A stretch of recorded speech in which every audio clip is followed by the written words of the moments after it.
Pod. I'm Betsy. And I'm Jared. Thanks for joining us. Yes, thank you. So today... We're going to go back to one of the most significant moments in modern history. Yes, we are. We're going to chat about the Manhattan Project. This is really, really big, and there's so many details.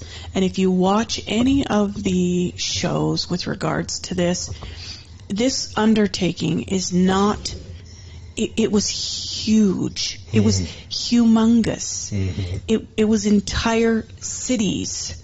And 3 nations got involved with it, albeit to different levels, each nation. Yeah. So, honestly, we're going to scratch, just like little tiny cat scratches, onto the Manhattan Project. But first, it's been a big news week. Yeah, well, first of all, it would take someone a lot more substantial than us to do a good show on this. The research into this alone. So I've watched several shows with regards to the Manhattan Project, just because it's really interesting how it all came together. And there's still people alive today that participated in different senses in this project, and the level of security that went into this project and these giant facilities that were literally the largest facilities ever built. Yeah, a mile long, and they would wrap them in like this serpentine shape so that they didn't go a country mile. But they would have people that would have to walk this mile-long serpentine building. The thing that surprises me most about it is that it was spread across the whole nation in a time of extreme secrecy, in a time of war, before there was like nowadays, internet would be our avenue for pulling this off. So everything had to be hand delivered and moved back and forth, and I imagine there was a lot of stalling out time. I mean, it's just crazy, but we will get into that here in a minute. But I think first we need to talk about some news. So Betsy, we covered... While I fill this out, I would like you to talk about some trains. Okay, but first, we covered the balloon, and then the very next day, they shot the silver thing out of the sky. They've shot down and then 4 of them now. The very next day, they shot down another one over the Yukon. Let's cover that at the end of this. Because I think freight train may tie into this. So we had a derailment. This freight train, 150 cars, just shy of 2 miles long, derailed in the town of East Palestine. This is in Ohio. The population of this town, it's a pretty small town, 4,700 people. Now, this train is significant because at least 20 of the cars were carrying hazardous materials that have resulted in this chemical spill, this giant catastrophe. And this derailment led to a huge fire. The jury's out whether or not it was set to burn it off or if it spontaneously lit. I've heard it both ways. But it also, based on the contaminants, created this possibility of this massive explosion. So should the fire reach these chemicals that were contained inside the cars, it's a different type of incendiary than those spilled. Those spilled will catch and burn off, but if it were to go to the cars where the chemicals were still contained, it would be a bomb. Yeah, that what's that stuff called to make vinyl? Got it written in here. It's vinyl chloride is the chemical. Yeah. But if it were to catch fire in these contained train cars, these rail cars, it would lead to this giant explosion, sending shrapnel and other sharp objects projecting across a very large radius, as well as the release of these toxic gases into the air, which, newsflash, too late. So... yeah. We're talking February 4th, not that long ago. The residents were told to evacuate. The officials had decided to do a controlled spill and burn off some of the dangerous chemicals. So 5 of the train cars were known to be carrying toxins like the volatile vinyl chloride, as well as phosgene and hydrogen chloride. Now, can I have a minute to chat about phosgene? Yes, phosgene is a World War I chemical agent that we used in the trenches. Yeah. It was a French chemical agent, commonly paired with chlorine, but like chlorine, it attacks your lungs, causing pulmonary edemas. I don't know what any of these things are. I just know that they kill you. But so this thing's carrying phosgene. What is phosgene used for in our modern world? That's what I wonder. Yeah. Why are we training or railing phosgene around the country? Mm-hmm. Yeah, it's crazy. So the vinyl chloride is commonly used to make hard plastic and other household goods. That makes sense. It's also explosive, really dangerous. Emergency workers, knowing the imminent danger of the spill, breached the tanker and leaked the vinyl chloride into this large trench and then lit it afire before it could explode. Well, they did want it trapped inside of the fragmentation grenade rail car, if you will. Although, keep in mind that when it's burned, it releases toxic gas into the air. So, the inhalation of these gases can eventually result in a fatality. And eventually is not a very good word, because it's like within 2 to 3 days of exposure. Eventually. Like you've got long enough to maybe visit a lawyer and get your affairs in order. Yeah. Now, the hydrogen chloride, it's pretty common. It forms corrosive hydrochloric acid on contact with water found in body tissue. So inhalation of the fumes can cause coughing, choking, inflammation, respiratory tract where it kind of seizes, and then pulmonary edema, circulatory system failure, and death. Skin contact causes severe chemical burns, and hydrogen chloride may cause severe burns to the eye and permanent eye damage as well. Oh, yeah, and it doesn't take a lot to cause that eye damage. So since this exposure, this broad exposure, what we had was this burning of these chemicals, sending them into the atmosphere, and then some heavy rains, bringing it down in what people are considering to be like an acid rain. Well, and there was what did the meteorologists call it? A meteorological word. An inversion.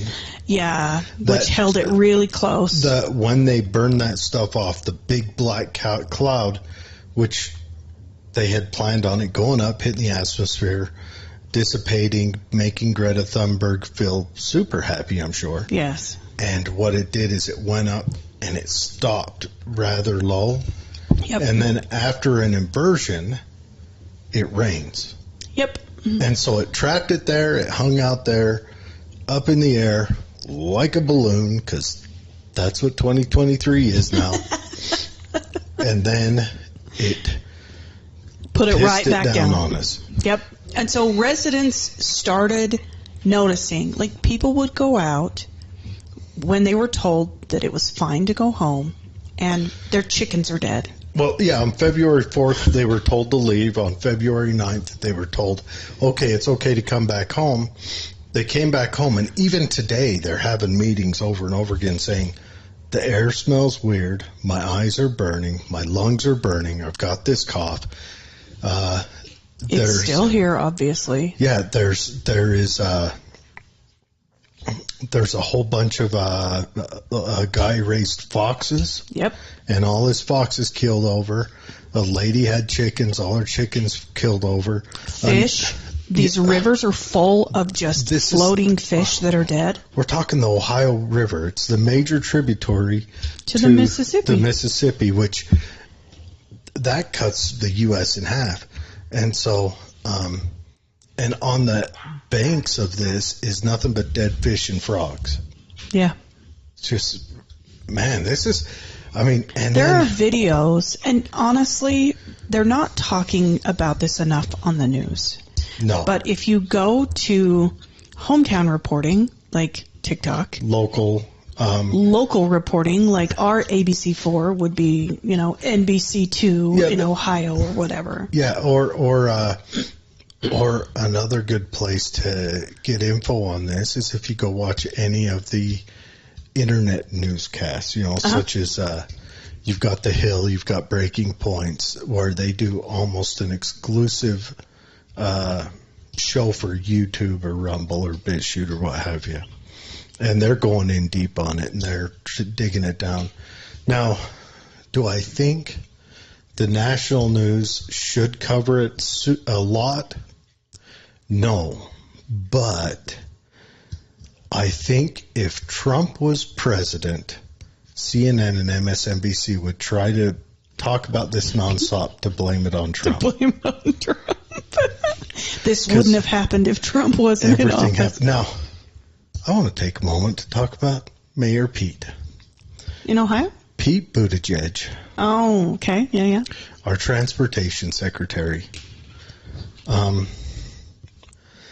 Right now, with him, we're looking at a cacophony of failure. One, Easily. there's a lot more failures happening in the transportation sector. Mm-hmm. It kicked off with, right after he got in, we had all those issues all through last year with the airlines and all that. Of course, he had a couple instances where he couldn't fly to D.C., he had to drive because of the airline problems that he's, of course, the boss of. Not that he's the boss of the airlines, but he's in charge of their regulations and upkeep, which they broke all the rules. And then we have the railroad strike, which I They're wonder. saying that this is an aftermath of that. Some people are saying that, and I wonder, and it could be. But the railroad strike, this derailment in Ohio, they're speculating it, and I worked with trains for a number of years, so I'm very familiar with how they work and the system. Okay, I shouldn't say very, because there's probably lots of stuff I don't know, but the way the air brakes work is that the front cars brake first and the back cars brake last. This was a 1.8 mile long train, 150 cars. And let's say there's a half-second delay between each car braking. When you get down to 150, that's, a full minute of 65 miles an hour at 135,000 pounds a car that are ramming into the back of each other. And apparently under Obama, they worked to make a modern braking system mandatory. And before even Obama was out, that was getting shut down because, government's for sale. It would have been expensive. Would that have saved this derailment? I don't know. That's just what I'm hearing. It could be people are digging around to find a reason to blame, the government for this or whatever. And believe me, I'm with you. If I can blame everything on the government, I'm down for that.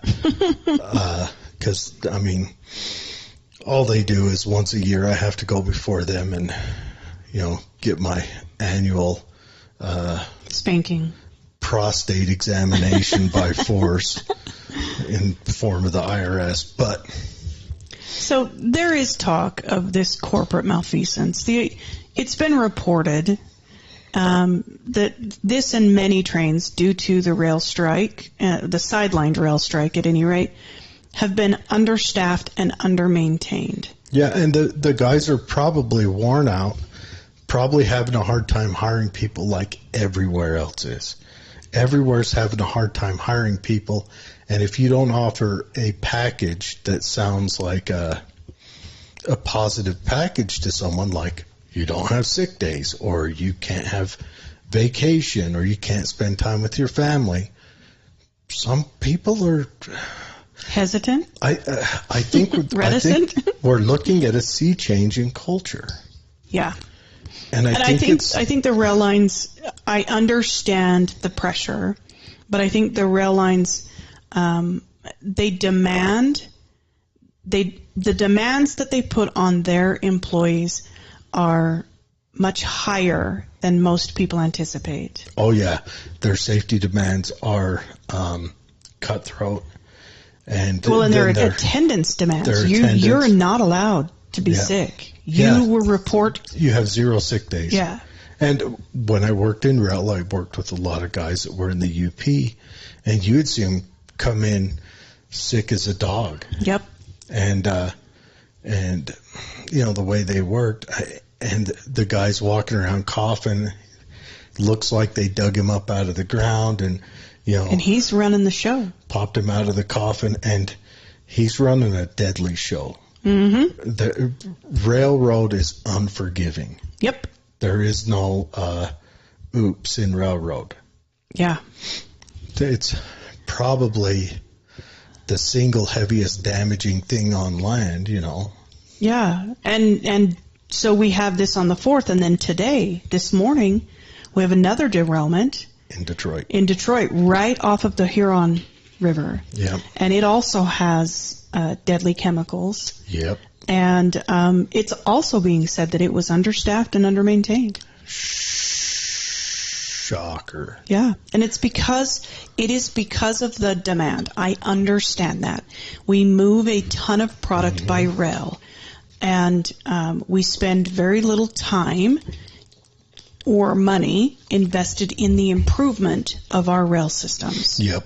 So it's a double-edged sword, and it is just what it is. So, back to our main story. Okay, yes, back to the story. So, Manhattan Project. It was a top-secret government project that brought together some of the world's greatest minds. The whole point of this was to create a weapon that would forever change the course of human history. That was the idea. Yeah, and so these three scientists, or not three scientists, I've got this stuff all written down because this is such a complicated thing. It was a group of physicists. Albert Einstein was in that. Sir Albert Einstein. I mean, everyone knows him. Leo Szilard. Can't even read it. And Eugene Wigner. So they approached President Franklin Roosevelt. Einstein's the dude with the crazy hair. Yes. Yes. Now, this project was led by the United States, but it did have the support of the United Kingdom and Canada. And it was named after the Manhattan Engineer District of the U.S. Army Corps of Engineers, which managed the project. So it wasn't in Manhattan. It was just named after that. Yes. So they approached these three physicists, Einstein, Szilard, and Wigner, approached the president at the time, FDR, about the potential military applications of nuclear energy. They were concerned at the time that Nazi Germany might be developing a nuclear weapon, and they urged FDR to begin a program to develop an atomic bomb. So all weapons programs are shrouded in secrecy. Didn't they kind of wrote him a letter and said, hey, we're physicists, all of us are German. Go figure, they all fled Germany because of the rise of Adolf Hitler and the Nazis. And they said, in Germany, we were working on this new theory, and, kind of Marie Curie 40 years ago started to kick this off, and then here we are, and we're looking at atomic. And there's this theory that we can split an atom, which would result in an extreme release of energy like nothing we've ever seen before. Right. And I imagine FDR, he's sitting at that fancy desk, and he pooed himself. And said, okay. It can what? So they encouraged him to fund this research and development of an atomic bomb, or the splitting of an atom that releases energy that still is unparalleled. And this is awesome stuff to think. Like, if you've ever had the chance to study the guy that invented the periodic table of elements, that guy, I don't know how he learned to walk, because his brain had to be He would look like a bobblehead. If Giant he floating nodded head. to you, he would not be able to stop nodding for 3 or 4 days. Like he would do one little exertion of energy and I'd just carry on, and he'd walk around looking crazy because he weighed different elements that they only had at the time. This is in like the early 1800s, maybe even late 1700s. He would take different elements and figure out how big things are and weigh them. And he built a periodic table saying, okay, this little element weighs this much and this one weighs this much. That means this one has 2 atoms and this one has 4 atoms and this one has 5. And then he's getting into there where there's elements we don't know about that are missing off of his weigh list. So he says, I'm going to leave that one blank for someone to figure out later. It's insane because Like first of all, uranium. he had to isolate these elements, and I don't understand how you do that. Oh, yeah. I mean, I would break it down for you guys, but we're talking Manhattan Project tonight. So this project brought together some of the world's brightest minds in physics, including both physicists, chemists, and engineers. Mm-hmm. And they were tasked, once they got the go-ahead by FDR, and a gigantic budget. Yes. Unheard of amount of money. Yes. They were tasked with designing and building the atomic bomb. Mm-hmm. A weapon, the likes that had never been seen before. The stuff of imagination. Yeah. And this massive scientific and engineering effort involved tens of thousands of people in pure secrecy. And if you watch some of these like interviews with people who worked there, there was a lady that showed her actual badge. That is like a piece of history I would love to have. Mm-hmm. She still has her actual badge that she would use to identify herself and get allowed into her spot. But if you talk to them, they compartmentalized this knowledge so that the secrecy could be absolute. She didn't know what the pipes were for, and she was told that it wasn't her job to know what the pipes were for, but her job was to check for leaks. Yeah. And the next guy knew what this stretch of pipe was for, but not the stretch next to him. Yeah, there was very few people that knew the overall. Yeah. And every little person had a job. Like your job is to push this button, that thing goes whoosh, and out comes the stuff that we make go boom, but you don't know about it. And you pick it up with these special dongs and you put it in this lead bag and probably die of cancer in 3 years. But yeah. Yep. So it was that compartmentalization that allowed this giant project to remain. So if we talk about the most notable scientists who played key roles in this project, we've got to start with Robert Oppenheimer. Mm-hmm. He's literally referred to as the father of the atomic bomb. He is. He was the guy in charge of the Los Alamos laboratory. He was the scientific director. Yeah, which meant he was kind of in charge of all of it. He was mm-hmm. kind of in charge of where they got together to kind of plan it. He was in charge of where they kind of assembled it and where they structured the whole design. And then from there, other people would go out, to Oak Ridge or to Washington or New Mexico, and they would do all that. But he was the one who was kind of the boss. Yeah, he was like the pin in the middle. The next one is Fermi, Enrico Fermi, Nobel Prize winning physicist who led the team that achieved the first controlled nuclear chain reaction at the University of Chicago. Mm-hmm. And also wrote the Fermi paradox, wondering where are all the aliens. That's right. The Fermi paradox is his. That's what it comes from. Mm-hmm. He was instrumental also in the development of nuclear reactors that produced plutonium. Yes, and today France gets most of its energy from nuclear. France was smart. They jumped on that nuclear bandwagon and said, we're going to lie to ourselves. Germany said, no. I'm sure there won't be any problems with Russia. We'll use their gas. And now Germany's burning coal. Yeah. Hans Bethe, or Bethe, was a theoretical physicist who made significant contributions to the development of the atomic bombs. He was responsible for calculating the energy released by the explosion. So the physicists and the theoretical physicists both played individual parts, but Hans Bethe he calculated the actual expenditure of energy. Glenn Seaborg, Nobel Prize-winning chemist. You know, it's funny, for brains that big, I'll bet they all had super skinny necks. 100%. It's just shocking how... Terrible, terrible people skills. Like if they stand up too fast and their head leans, they go charging off that way. Just massive brains. I'll bet the wrinkles in there are just tight. Looks like a crocheted blanket.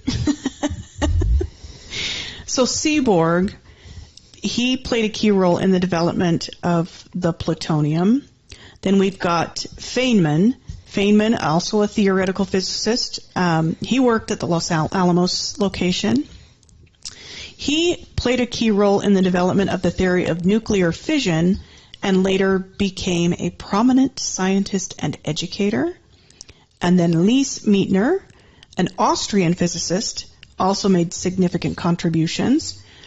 Lise was the only female that was in this group of key roles. But I want to side note you for a second.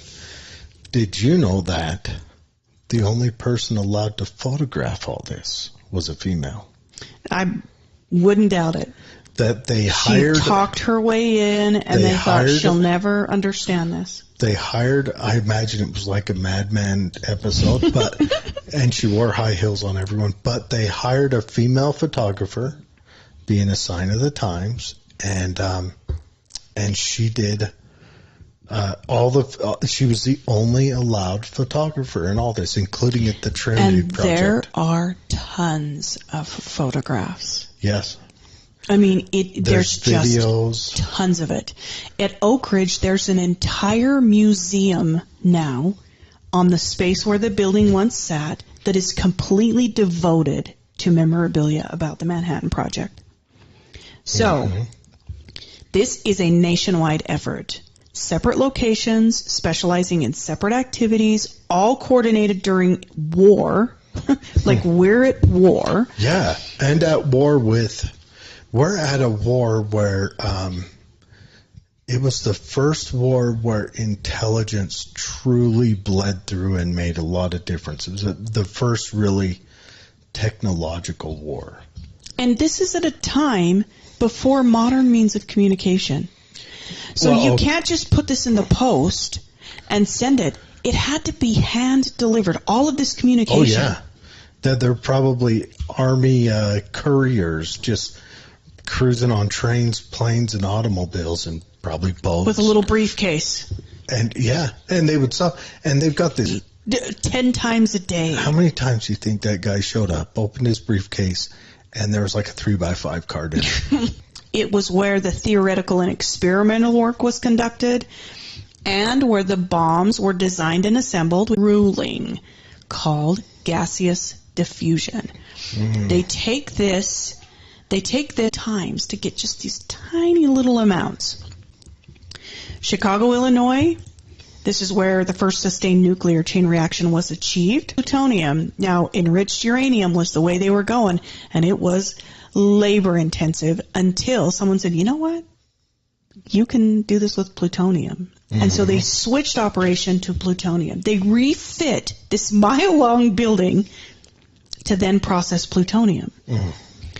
So then the S1 committee, this was the project's initial planning and coordinating body. This was where that's why I have her reading this, folks. Did you see how she just rolled that out of off her tongue? So they take the bomb, they build it, they design it and assemble it in Los Alamos, and then they take it to Alamogordo, which is not very far from Los Alamos, and they detonate. Walk out there 14 and set it down for me, would ya?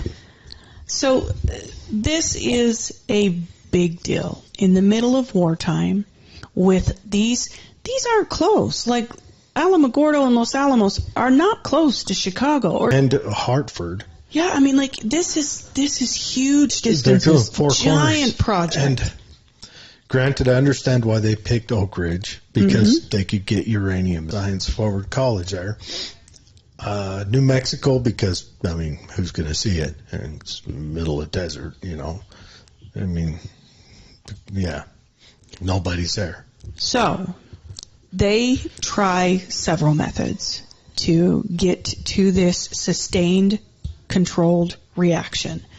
The gaseous diffusion of uranium was just one of the several methods that they tried to get the particular elements needed in order to have this. Now, one of the primary ways is the nuclear reactions to occur. So by inserting control rods into the nuclear reactor, scientists were able to slow down or stop the chain reaction. So not only were we trying to enrich uranium, get our hands on enough plutonium, but we also had to create these control rods using cadmium and boron. Two more items on that periodic table that he's like, yeah, leave it blank. So they, in addition to all of these different kinds of elements that needed to be collected and pooled together and changed in one way or another to make them usable, they also needed a coolant, which is why a lot of these places were built near large water. Mm-hmm. So the water helped to absorb the heat generated by the nuclear reactions and prevent the reactor from overheating. Just like with your vehicle's engine, they can push the water past the hot element. The water absorbs the heat, but the water can take the heat away with it. Mm-hmm. And so the water can pull heat away. You can, of course, use air to cool it, but not everybody's a VW, so we're going to go with water, like good Americans. So that likely played largest into where these plants were located, recognizing that, you know, Alamogordo may be a great place to detonate a bomb, but it's dry. They probably didn't build anything there except the bomb. Yeah, like it's dry. We're talking desert dry. We're talking about the outcome. I mean, just popped in my head.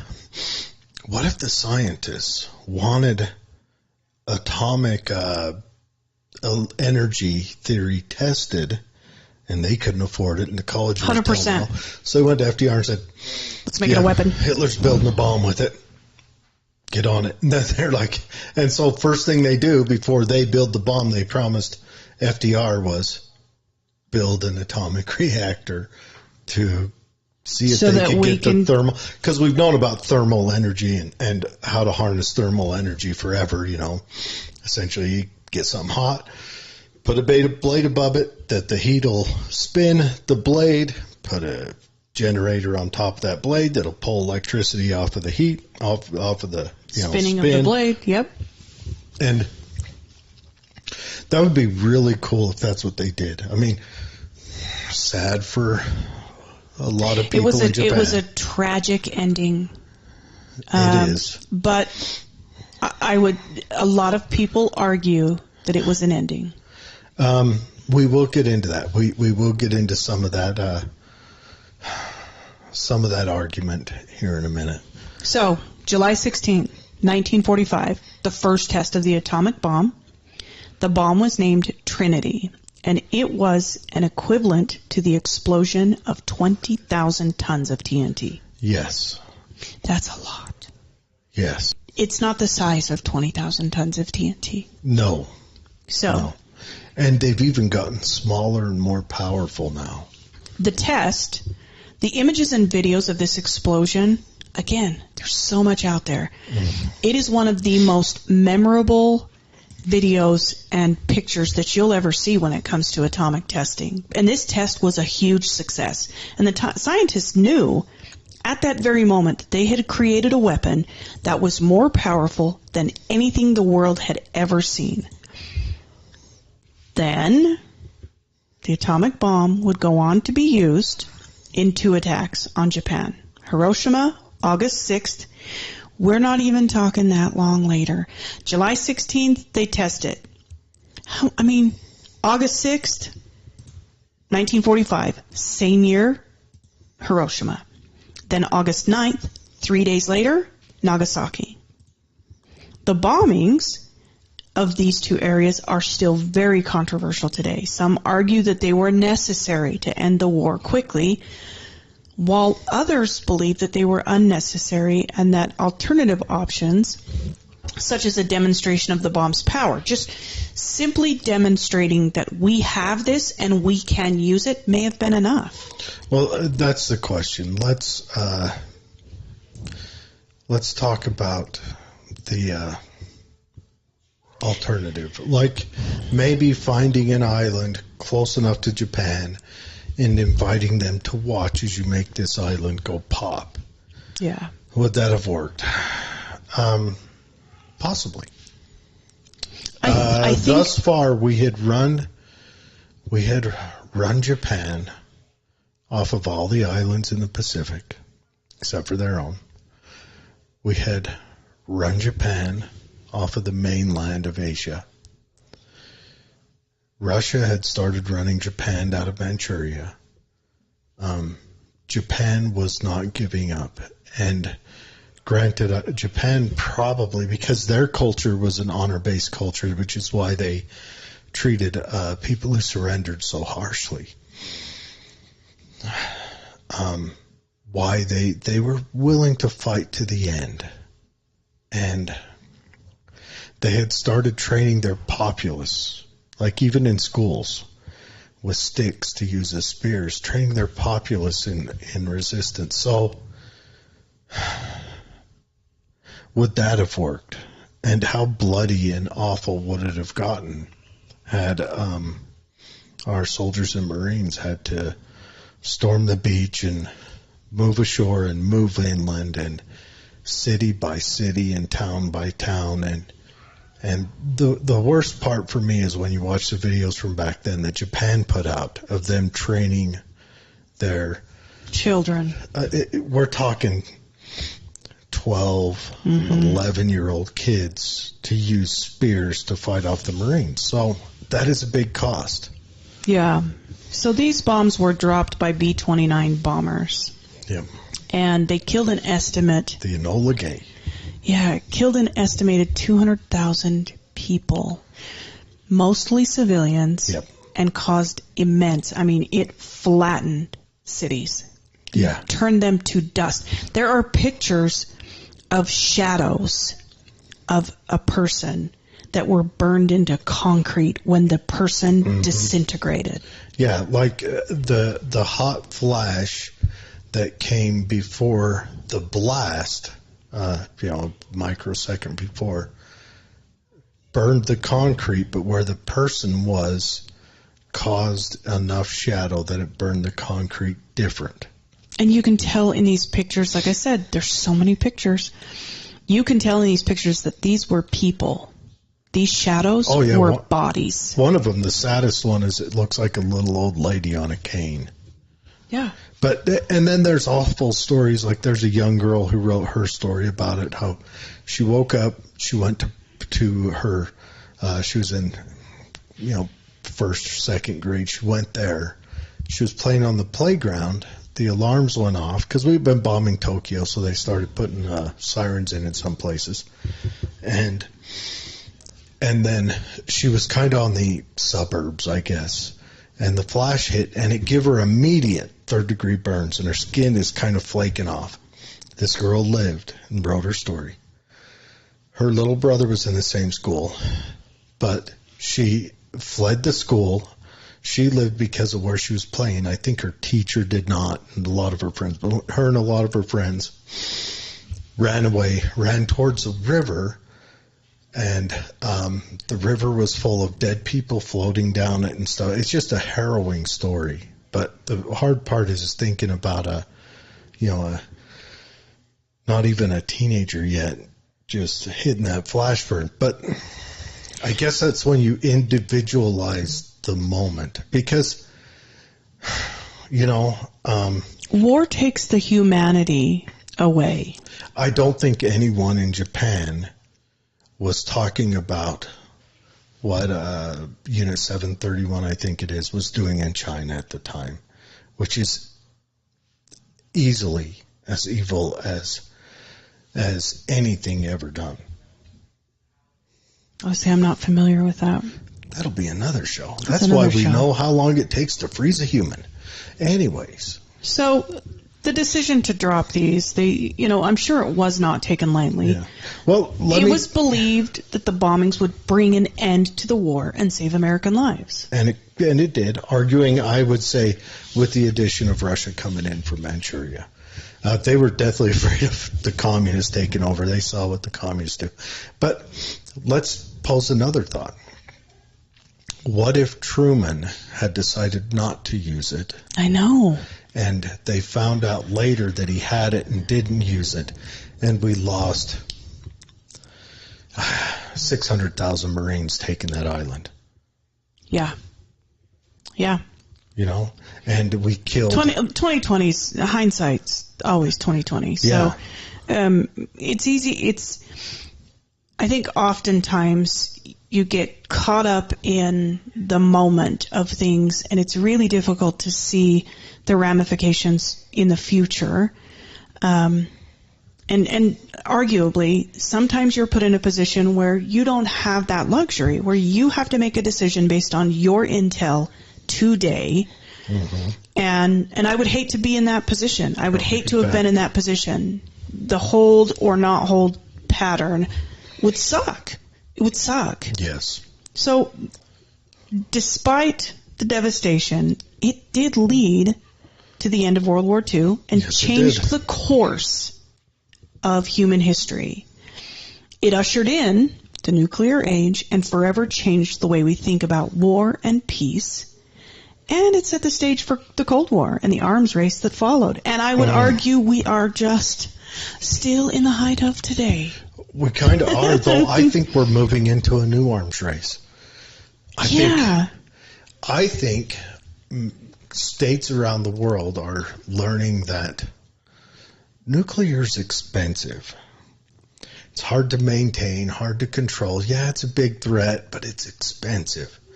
I mean, look at North Korea. I mean, they're still half impotent with theirs, and they've been trying to do it forever. Yeah. Cyber war is where it's at now. Yeah. So, regardless of one's opinions on the bombing, there's no denying the Manhattan Project was, and still is today, one of the most significant scientific achievements. I don't know if I'd call it achievement. Well, in human history. Let's say, right now, if you are Greta Thunberg, you should be thankful for this. And here's the way you want to stop this use of carbon emissions or whatever. Nuclear is the only answer. Wind ain't going to do it. Solar ain't going to do it. Yep. We don't have the battery technology for whatever. But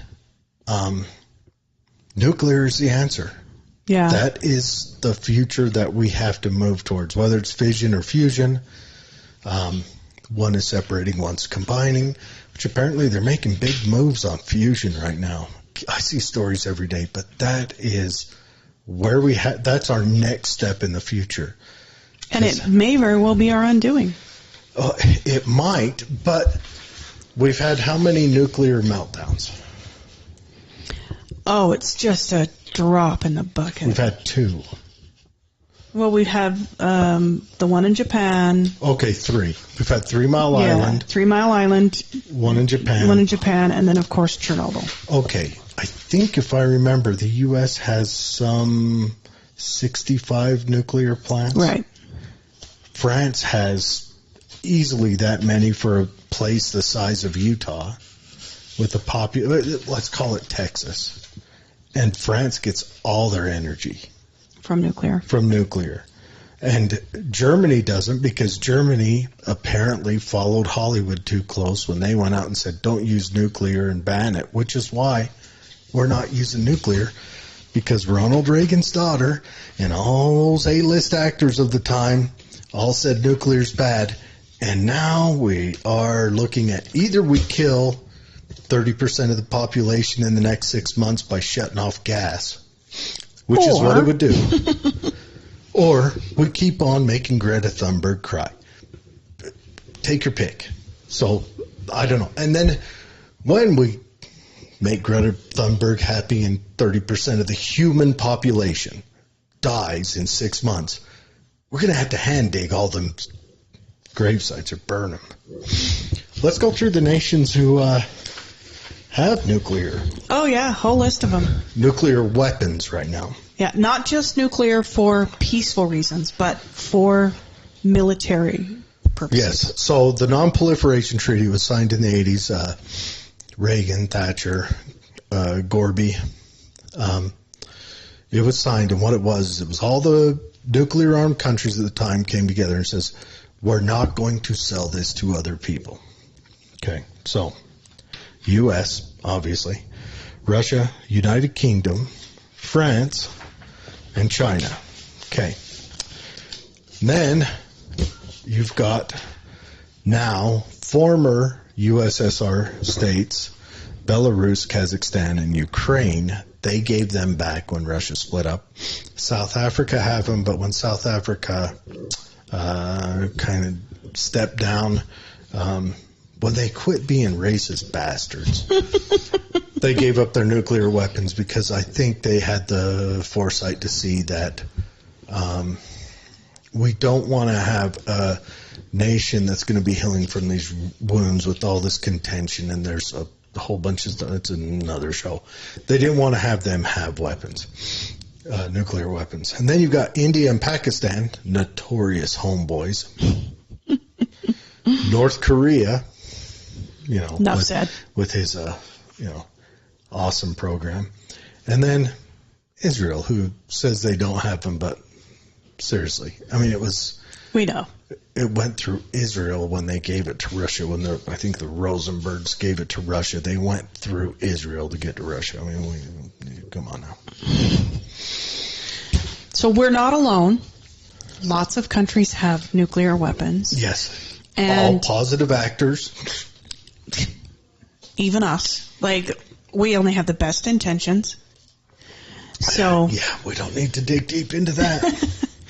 So I think that the Manhattan Project is a reminder of the power of human ingenuity, the responsibility that comes with human ingenuity and these giant-headed brains peoples. And that it's important that we use our knowledge and any new knowledge we get, any capabilities we gather and foster and grow for the greater good. And that means beyond the reach of our shores. We've got to think the greater good, the overall good, the human good. Mm-hmm. Yeah. So, all right. Scritchy scratch on the Manhattan. Now, but we've got one more story because I'm telling you, and then shit's getting weird. The old man brought up a story to me the other day that we need to bring up at the end of this. Okay. So, brings us to 3 UFOs.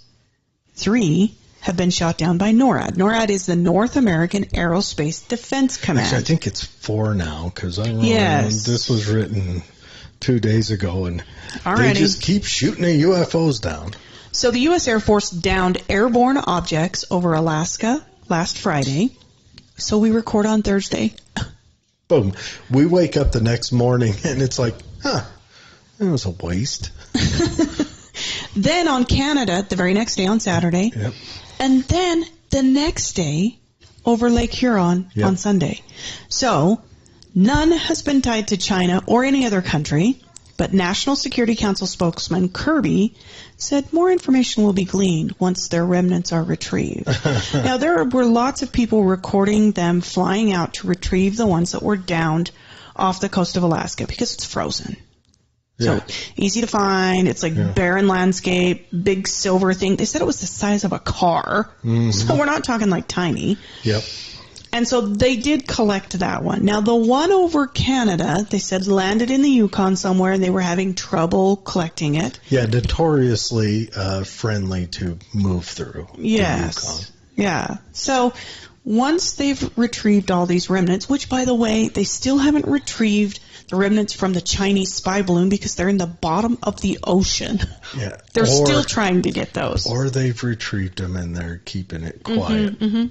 They got a guy out there rocking away on a boat. Yeah. He's like, we're still looking. Yeah.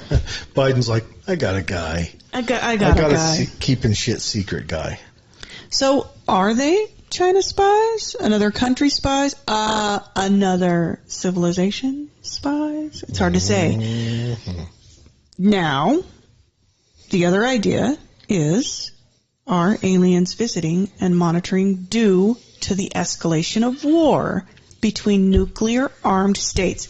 People have always said that the first atomic bomb, that Trinity, boom, set off this reaction of encounters and communications through the universe because it was so loud that other civilizations near us were like, oh shit.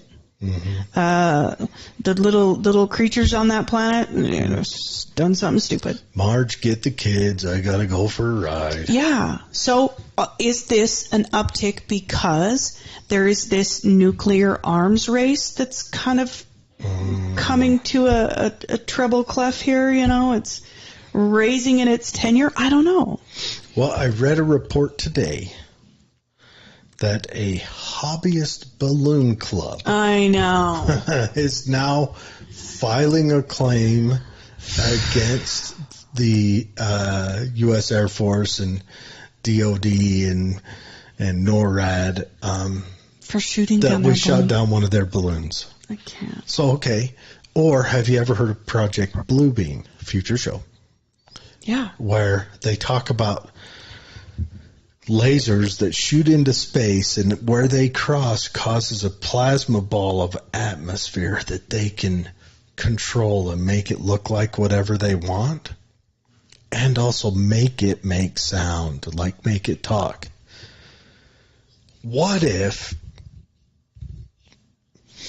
the train crashes and Biden gets on the phone and says, "Oh, Pete, this is bad," and he hangs up, and then Pete calls someone else, "Oh, this is bad," and then he hangs up. Someone else in the know, CIA director, Secretary of State, gets on the phone to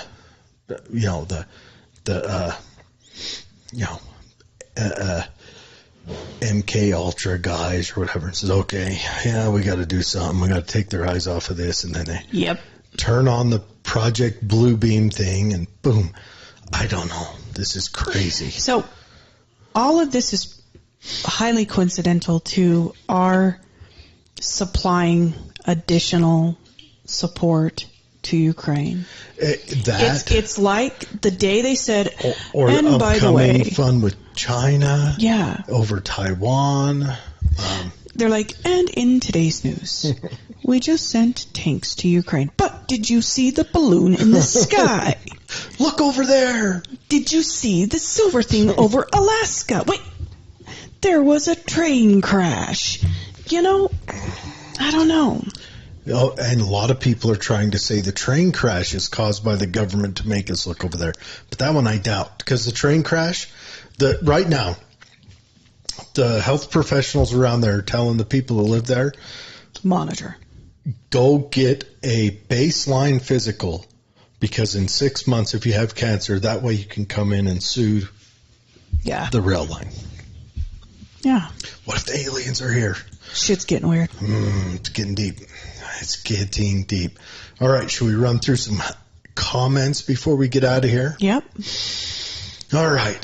Hello, James. Hi, James. James says, there are those who have thought that the possible increase of UFO sightings occurred in the late 1940s because of the development. Yeah, we chatted about that.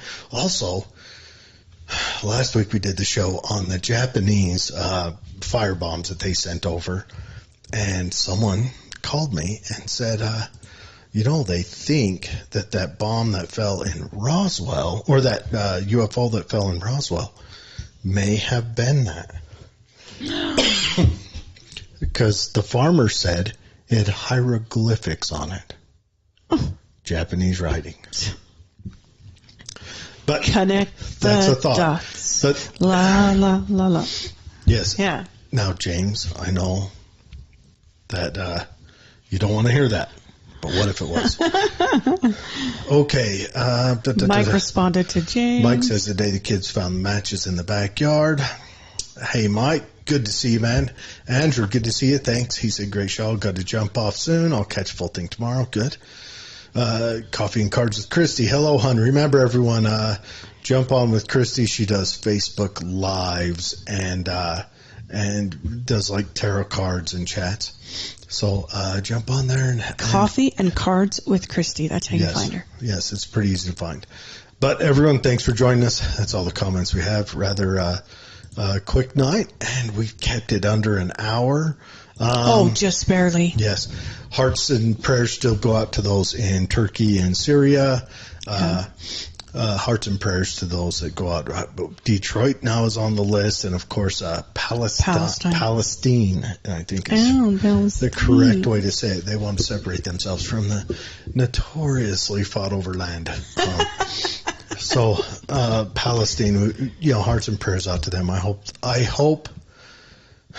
Remember, the EPA said it was safe to go back into the 9/11 rubble there in the Twin Towers, and it notoriously wasn't. A lot of people died from that, and then of course, so. I mean, what I'm trying to say, folks, your government would never lie to you and lead you into something wrong. So believe them at every turn. But act accordingly. Yeah, I mean, right now, pack up your pets, pack up whatever you can, figure out what tests you can do, test your water. They're telling like 5 or 2 million people not to drink the water, or it's safe or something. It's just all over the place, and it's scary. I hope. I seriously hope that this isn't one of those forever damaging circumstances. Yeah. But we will be back next week with another fun show. Have a great week. I think I want to chat some more AI soon. I've got some more scary thoughts on that I want to bring up to Betsy and freak her out about. But anyways, everyone, have a great week. Be safe. Have a good weekend. Have a fun weekend. It's starting to get warmer. Temperatures getting nicer. Get out and do some stuff.